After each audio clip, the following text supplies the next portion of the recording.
of wonders. And there's the Bane once again mula kay Kiluwash. Now, we can say that LPE have reverted back to their roots. Because of the lack of mages available now in the meta, PLDT Smart Omega will go for the Carl Tizzy Kagura or the Lilia. Lilia makes a lot of sense. I like Lilia more. Lilia makes a lot of sense against Baksha and Lolita.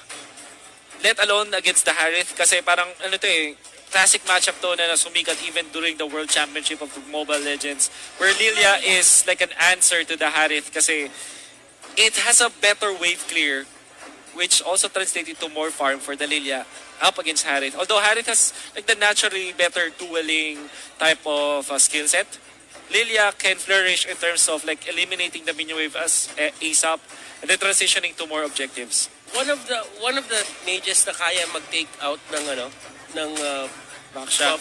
Buff, yeah. Ng buff na mag-isa lang siya. And he can do it early into the game. Hindi niya kailangan kunin yung level 2 niya agad. Exactly. He just needs to, just place the traps there and just let yung kanyang alaga dito na kainin niya. The glooms. But right now, just looking at LPE, they're heavily countered by the Lilia. I'm just gonna say that they're heavily countered by Lilia. Yung Baksha dito, he can't stay up in front kasi kapag na-stay in front siya, 100% he's gonna get bursted down. Yeah. Yun yung isa sa mga traits na gusto, yun yung mga specific checklist na kailangan makuha ng Baksha para makapambulit niya. Wala dapat mag-zone out sa kanya. Wala dapat carry, wala mag-zone out. Pero with a Granger and a Lilia, I do not like the Baksha chances here. Oh, definitely. And I think that LP are kind of banking on the fact that PLP Smart Omega will go for a Kagura because that's naturally what you're gonna do. Lastly, with this Baksha, ang gusto niya gawin dito is tapakan yung mga tinatanim kasi na bomba ng Lilia as soon as possible or maybe just spot out where the Lilia is. Kind of mess up the rotations of the Lilia. But Carl Tizzy smartly, hindi pa siya nagtanim agad and he will get, of course, the buff. Kasi what happens is pag pre-empt, di ba bago mag-spawn tapos nakatanim na yung mga bomba mo, what the Baksha will just do or any hero controlled by Lusty will do is just to step on it and disrupt your potential take off the buff. And that's a very smart thing that Carl Tizzy did. Pero nagpalit-palit din ng roles dito yung LPE and I like this about them, just trying to see kung ano nga ba yung magagawa ng both teams and they know their strengths. So Exortito will be playing that Gary. Oh, wow. And Kenji, on the other hand, is just they're gonna go and take that kill. Biggest problem for Bane, by the way, sobrang hina na kanyang early game take. But let's see how LPE will try to survive with this death. I mean, Carl Tizzy getting a kill, tapos for 1 minute and 30 seconds pa lang he's already at level 4 with the crab coin, running around and making sure that Kiluwash will not get the farm. This is bad news. And PSO, they're getting the start that they want. Definitely. And ito yung mga start na nakikita mo usually yung PSO. Kapag ganito yung tabas ng laro, they just win the game from resurrecting soon. And it's really bad for LPE for this time, like the second death. And they're really punishing this Kiluwash Bane. Na parang sinasabi nila, you pick this hero dahil favorite mo lang siya, pero with us, it won't work. Yeah. We are going to abuse it. We're going to take advantage of it. And para sa amin, walking 200 gold ka ngayon. Oh, definitely. Now, Heath, for sure will be able to run away. Malapit na rin siya mag-level 4, now Carl Tizzy. Pag na-stun to, this will be bad. But there's not much from LPE. In comes the stun mula kay Haze. Protection na naman mula sa Kufra. Carl Tizzy is safe. Magic Shoes prompted, but Haze might be in trouble. It comes to the Oliver. Base down first na ginamit dito. Wants to go for the backlines. Carl Tizzy in trouble. Pero pinoprotect na nito Shino this time. Oh, oh! Of course, the deadly catch in there. Heath in trouble. Will go down. There's the KO. Pero may mapapatay pa rin sila dito. That's a 2-for-3 trade-off. The PLDT Smart Omega are surely happy because they get kills on the Granger. But at the same time, nakuha din ni Harris at ni Carey yung XP na kailangan niya. So definitely. I think both of the teams won. It's just that Granger got a lot more kills. Yeah. So talaga masasabi mo na ang tunay na panalo dito ay si Granger. Oh, definitely. Hindi PSO, si Granger. Just Granger with 1 kill, 2 assists. He's up at 2.1k. Malapit kay Carl Tizzy, and there's no one from LPE na malapit sa kanya. I mean, look at the Harith. He's 500 gold behind the Granger. That's not good.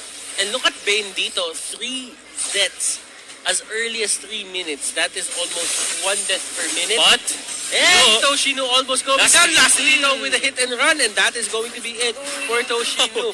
Harriet, on the other hand, niyakap siya dito ng dalawang brusko. grabe na paligiran ng dalawang bouncer. Oo, napaligiran ng dalawang bouncer. Kaya makikita mo na yung mga bagay na ganyan, Kuya Wolf. Kapag gumawa ka ng Very nice dodge mula kay Kiluwash, by the way.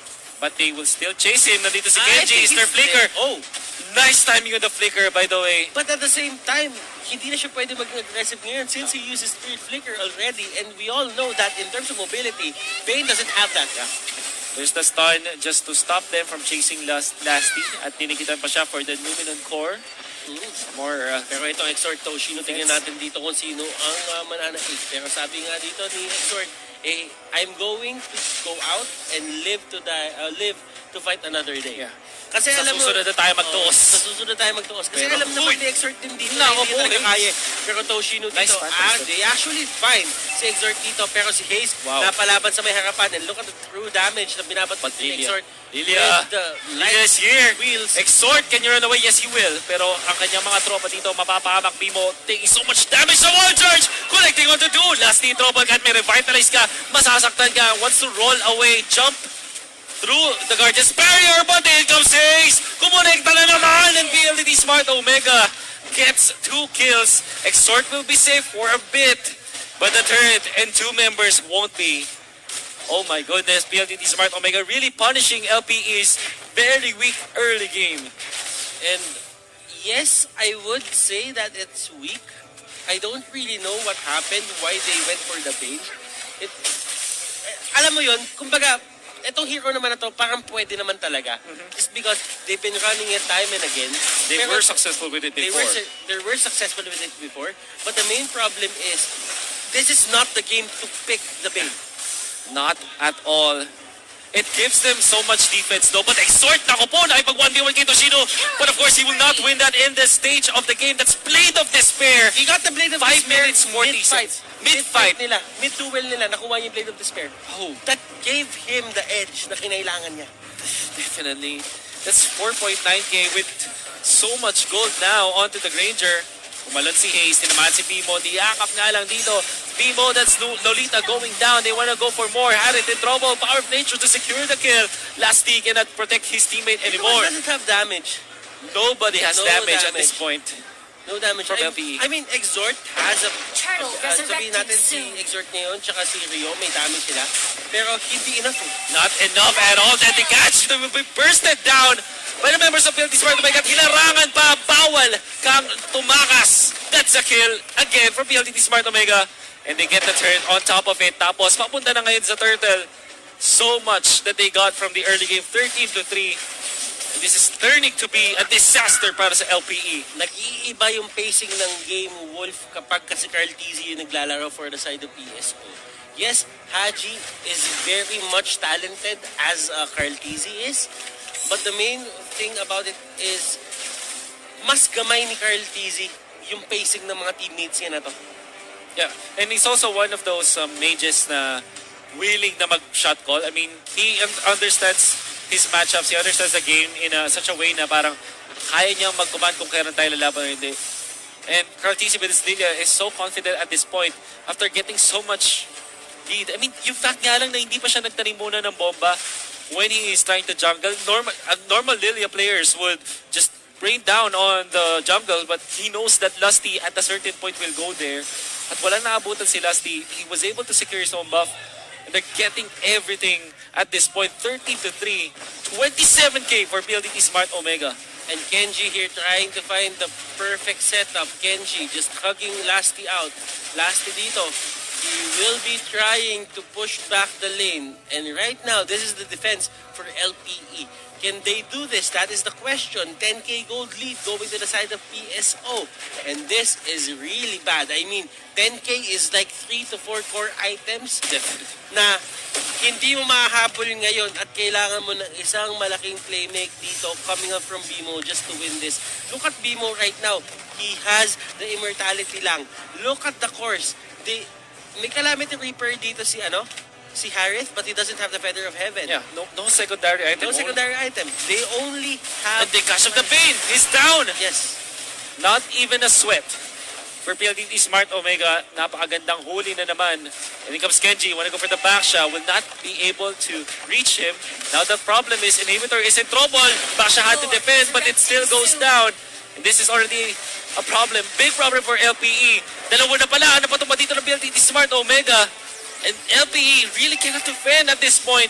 Dusty pops the ultimate, pero habulin pa rin siya. Was able to run away, but the base, of course, in shambles this time. Napatay na Inhibitor. Tumanakop. Summer Force Cabinet, pero walang magagawa. Even the ultimate mula kay Bane. That's the Luminous Blast. Oh, dami din naman, pero walang kahit anong follow-up. Now, what an ultimate na naman mula kay Ace. And now they knock him off. There's the Way of the Dragon. They found Lolita. He will fall for sure. Only the Bane to defend. And how can he? Meron siyang AOE, pero at this point, wala pa siyang magagawa sa Wash.